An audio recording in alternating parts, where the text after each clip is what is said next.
அஸ்ஸலாமு அலைக்கும் ஃப்ரெண்ட்ஸ், எப்படி இருக்கீங்க? நல்லா இருக்கீங்களா? பாருங்கன்னா அடை தோசை செஞ்சுருக்கேங்க. அது கூடவே லெமன் சாதமும் செஞ்சுருக்கேன். ரெண்டுமே ஷேர் பண்ணிக்கிறேன் உங்களோட. இப்போ கருப்பு உளுந்து பாருங்கள், உடச்ச உளுந்து இருக்குல்ல, தோல் உளுந்து, அதை 2 கைப்பிடி போட்டிருக்கேன். வெந்தயம் ஒரு கைப்பிடி ஊற வச்சுருக்கேன். பச்சரிசி ஒரு கைப்பிடி ஊற வச்சுருக்கேன். இது நைட்டில் படுக்கும்போது நம்ம ஊற வச்சிடணும். கண்டிப்பாக தோல் உளுந்து இருக்கணுங்க, அப்போ தாங்க நல்லது. இடுப்பு வலிக்கு பெண்களுக்கெல்லாம் இடுப்பு வலி இதில் அதுங்களுக்கு ரொம்ப நல்லதுங்க. காலையில் எழுந்திரிச்சி மிக்சியில் அரைச்சிட்டு உடனே நம்ம சுட ஆரம்பிச்சிடணும். புளிக்க வைக்கக்கூடாது.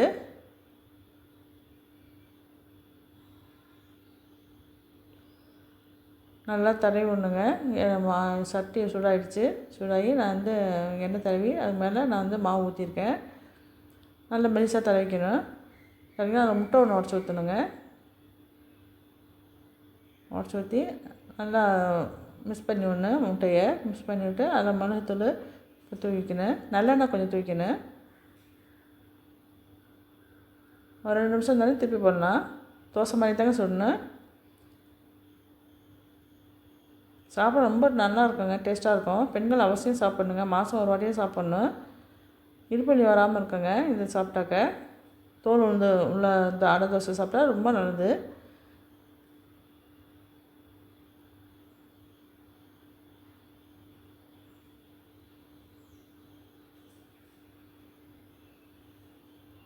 நல்லெண்ணெய் ஊற்றிக்கணும் கொஞ்சம். நான் இதுக்கு சுண்டல் செஞ்சுருக்கேங்க. கருப்பு கொண்ட கலர் இருக்குல்ல, அந்த சுண்டல் செஞ்சுருக்கேன். அதுவும் ரொம்ப சத்தானதுங்க. ரெண்டுமே சத்தானது. பெண்கள் அவசியம் நம்ம சாப்பிட்ணுங்க. மாதம் ஒரு வாட்டி இந்த மாதிரி அடை தோசை செஞ்சு சுண்டல் வச்சு சாப்பிட்ணுங்க.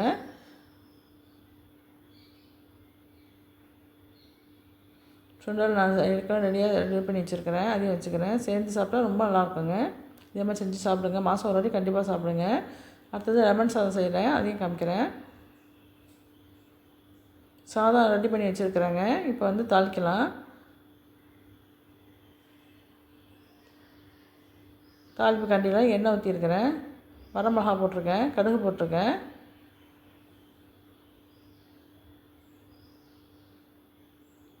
கடுகு பொரியணும்.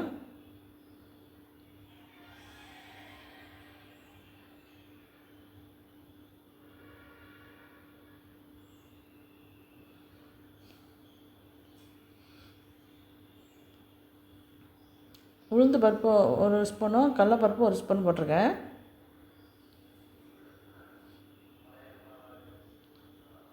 வறுத்த வேர்க்கடலை இருக்குது, அது 2 ஸ்பூன் போட்டுக்கிறேன். கருவேப்பிலை ஒரு கொத்து சேர்த்துக்கிறேன்.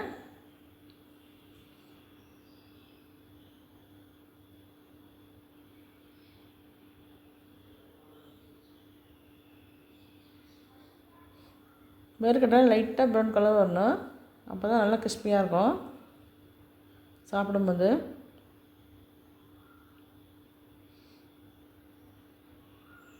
பெருங்காயத்தூள் கொஞ்சம் சேர்த்துக்கிறேன்.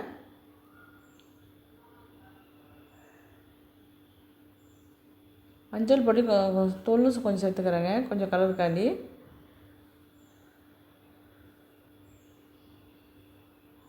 லாஸ்ட்டாக லெமன் 3 லெமன் புழிஞ்சு வச்சுருக்கேங்க, அதை சேர்த்துக்கிறேன். சேர்த்த உடனே அடுப்பை ஆஃப் பண்ணிடணும். கொதிக்க விடக்கூடாது லெமனை. சாதம் சூடாக வச்சுருக்கேன் பாருங்கள், உதிரி உதிரியாக இருக்கணும் சாதம். அதில் நம்ம இந்த லெமன் கலவையை சேர்த்துக்கிட்டலாம். நல்லா மிக்ஸ் பண்ணணும்.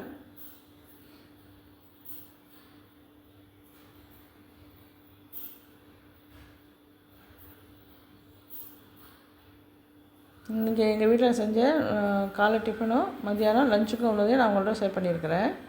இதேமாரி செஞ்சு பாருங்கள். லெமன் சாதம் ரொம்ப சூப்பராக இருக்கும். அடை தோசையும் ரொம்ப சூப்பராக இருக்குங்க. நான் போகிற வீடியோ உங்களுக்கு பிடிச்சிருந்துச்சுன்னா லைக் பண்ணுங்கள், ஷேர் பண்ணுங்கள், சப்ஸ்கிரைப் பண்ணுங்கள், கமெண்ட்டில் சொல்லுங்கள் எப்படி இருக்குன்னு. நிறைய சேனல் பார்த்துக்கு ரொம்ப நன்றிங்க. தேங்க்ஸ் ஃபார் வாட்சிங்.